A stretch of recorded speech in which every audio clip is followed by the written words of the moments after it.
Again, welcome. My name is Kevin Lawanto. Welcome to this Gradebook Features in Canvas presented by the Office for Academic Innovation.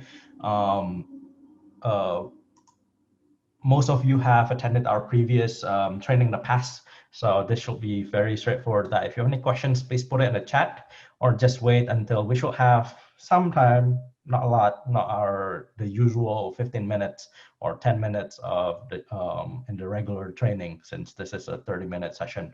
But yeah, just try to ask it in the chat and we'll try to answer it. If not, then please feel free to attend our virtual office hours at 2 later today, or also we do have a Q&A, frequently or commonly asked questions that we receive about Gradebook on Friday. So that will be on Friday if you want to hear about the best practices, more about the best practices on how to use a Gradebook and the commonly asked questions that we get about Gradebook in Canvas. So if you want to follow along, please go to LMS.TAMU.EDU and log into your Canvas course. On the top right corner, you should be able to see the login button where you can log in with your net ID and password. In the meantime, I'm going to briefly talk about our brand new website and share my screen. So we recently tweaked it with and made some changes to the website, to the LMS website.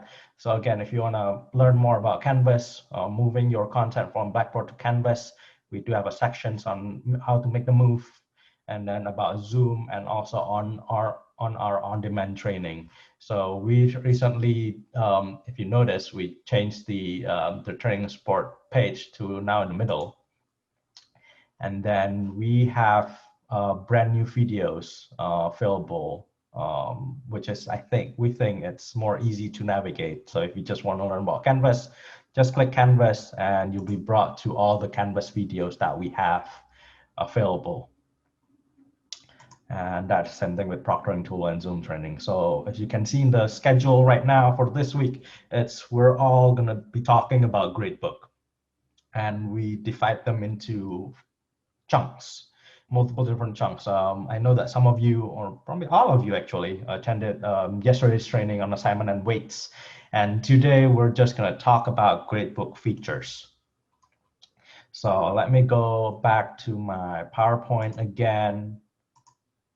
And by the end of this training, you should be able to use the Canvas Gradebook and personalize your Canvas Gradebook by using some of the features that Canvas have available. So a bit of overview, again, if you haven't done so, since this training, all the training that we have this week is one step at a time, it is crucial that you attend the previous training to know more about how to do certain things in Gradebook, or how to do certain things in whatever that we are covering in that week in that series. Because in that 30 minutes, we can talk only about, we're only going to talk about that certain things. So Gradebook, all of you should be at this point or should be familiar with how Gradebook works, but there are just certain different features that we want to talk about that maybe in the spring you want to start using those features. So from this point on, I'm going to switch between my PowerPoint and my Canvas course. So if I'm going too fast, just let me know in the chat and I can go slower. So let's go to my Canvas course. And this is my Canvas course that I'm going to be using, which is my sandbox, my Canvas sandbox.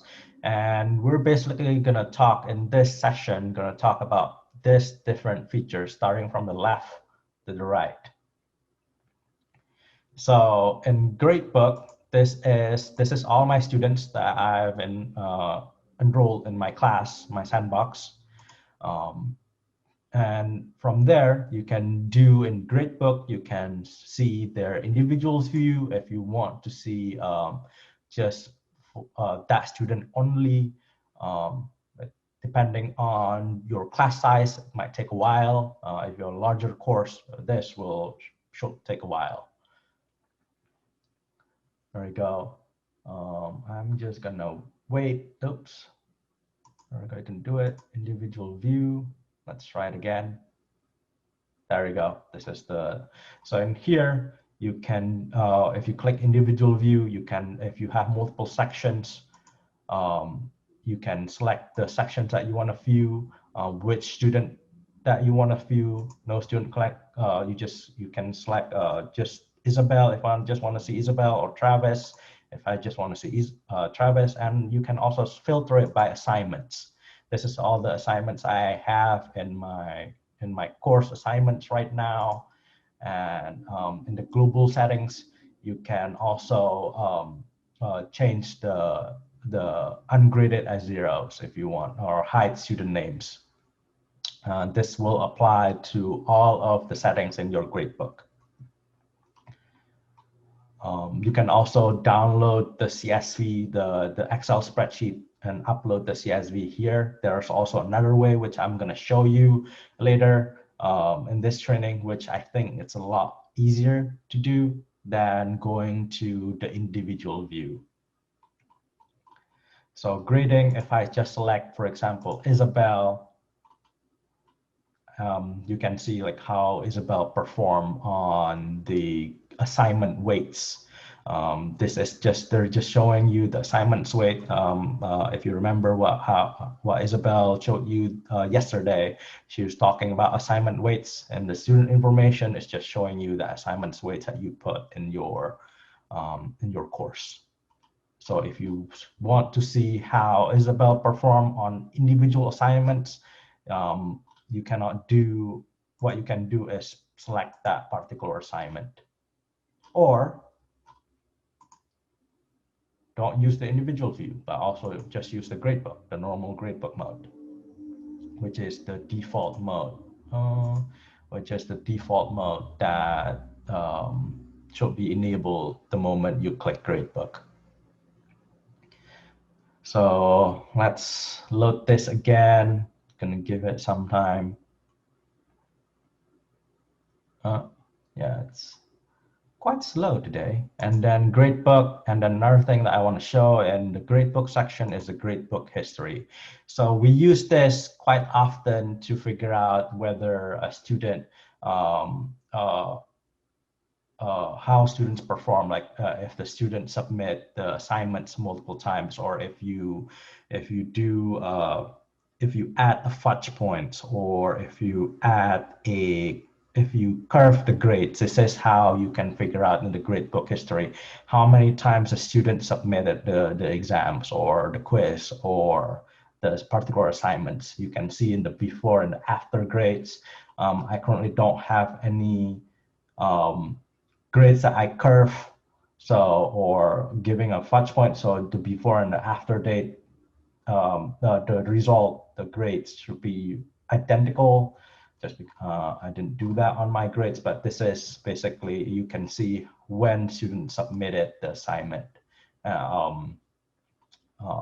not submitted the assignment, when students what students receive on their particular assignments. So again, you can select the student name in here. You have to type in their name, or the grader if you have a TA. You can filter just by the grader, by the assignments, start date and end date if you want. So that is the gradebook history, which sometimes can be very handy when you have it. So let's go back to grades again, since we're already talking about, oops, let's this load.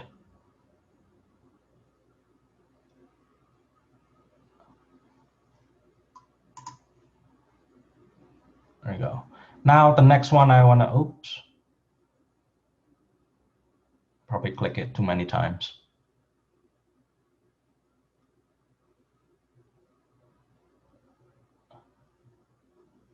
Sorry, internet on my end is quite slow today. And the next one I want to talk about is the view. In the view, you can arrange the gradebook based on the assignments from A to C or Z to A, based on the due date from oldest to newest or newest to oldest, by points or by modules. So you can arrange, you have a lot of different options that you can do and select to make your grading a lot more easier if you don't use SpeedGrader. And you can filter it by assignment groups, modules, or student groups. And statuses. Statuses is basically those different colors that you see. For example, I know that just based on memory, right now, orange means it's excused, and red it's missing, or blue it's probably means they're late. So you can see blue means late, red means missing, and the yellow or orange means excuse. You can also change that in the statuses. So again, in here you can see that currently late is blue, which sometimes doesn't make sense, but these are the default color that you get from Canvas. If you don't like it, feel free to change it. If you click this triple dotted vertical button, you can change the color, meaning red, late can be red or purple or something. So you can change the colors that you want. It's customizable on your end. Once you're done, just click done. And then so that's statuses. And now you can also filter the columns based on notes and unpublished assignments. As of currently, I'm using the unpublished assignments. So that is in view, which can be handy if you have since we're in week 7, I think, this week. So you're getting more and more assignments created in your Canvas, so it can be handy to filter them out. And lastly, in actions, which is this is how you can import and export the CSV file. So again, I think yesterday a question was being asked on how to export a CSV file from Canvas. So for example, if you would like to grade the assignments manually because you have a large group of students, you're teaching in a large class, it's easier for you to do it from the Excel spreadsheet and then upload it from the Excel spreadsheet. You can do so by importing and exporting the CSV file. So if you're also submitting your midterm grades, I know it was due yesterday, but once you export the grades to CSV file, I'm going to share a CSV file.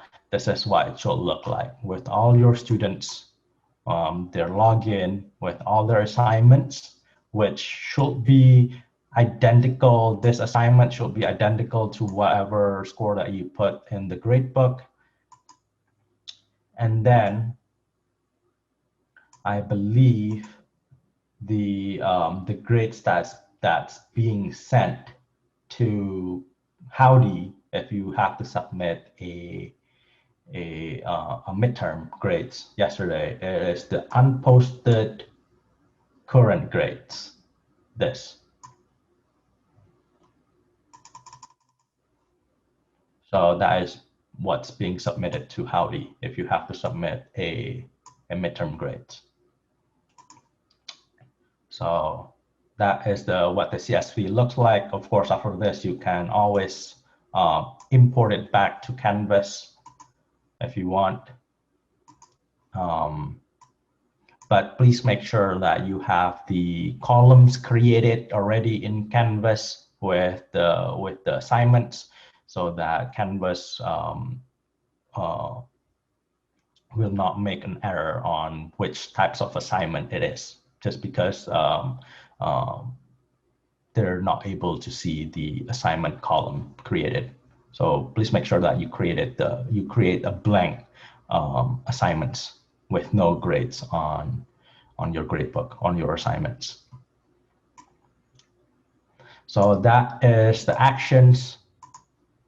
And let me go back to my PowerPoint again and see which one. We did talk about how to arrange a column, the gradebook filters. And then this is another thing that I'm going to talk about, which is this gear icon.